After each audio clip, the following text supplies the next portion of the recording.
Bonsoir à tous, bienvenue dans ce nouveau numéro du Flash d'information. Le président de la République, son Excellence Alassane Ouattara, a entamé ce lundi 7 décembre 2015 une série de consultations autour de la réconciliation nationale, avec à leur tête leur président et porte-parole, le roi Amontano Désiré, roi d'Enzima Kotongo. Les chefs traditionnels ont fait plusieurs propositions concernant, entre autres, le dégel des avoirs, la libération des prisonniers, le retour des exilés.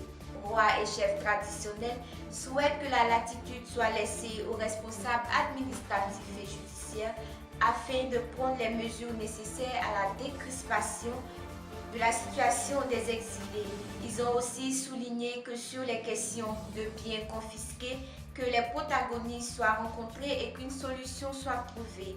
Aussi ont-ils plaidé pour que les occupants des forêts classées et sacrées libèrent ces zones le plus tôt possible. Après la Chambre des rois et chefs traditionnels, le chef de l'État rencontrera la Commission nationale pour la réconciliation et l'indemnisation des victimes de guerre ainsi que les chefs religieux. Un séminaire d'appropriation de la loi relative à l'accès à l'information et aux documents d'intérêt public se tiendra ce jeudi à Abidjan. Ce séminaire est placé sous la présidence du ministre de la Communication, Maître Afoussiata Bambalami.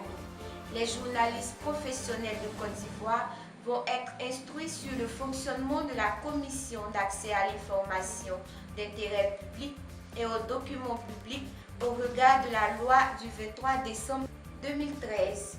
En outre, ils doivent veiller au respect de l'obligation qui leur incombe de communiquer aux citoyens les informations et documents d'intérêt public qu'ils détiennent.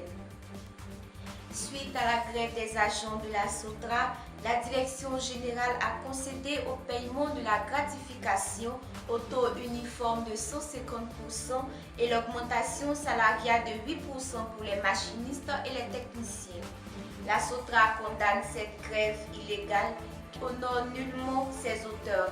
Elle s'excuse auprès de la population abidjanaise et de son aimable clientèle pour le désagrément que cette situation leur a causé.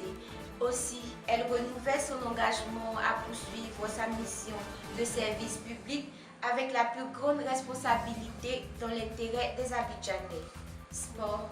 Après avoir laissé entendre qu'il ne savait pas s'il allait continuer à jouer lorsque son contrat avec l'Impact de Montréal sera terminé fin 2016, l'ex-capitaine des éléphants de Côte d'Ivoire, Didier Drogba, âgé de 37 ans, a donné un indice supplémentaire concernant la suite de sa carrière. « Je veux donner au club qui m'a tant donné », a indiqué l'attaquant ivoirien à propos de Chelsea, où il a passé de nombreuses années.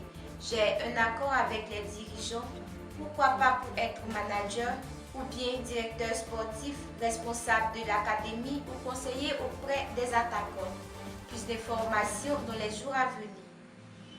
Nouveau rebondissement dans l'affaire Pistorius.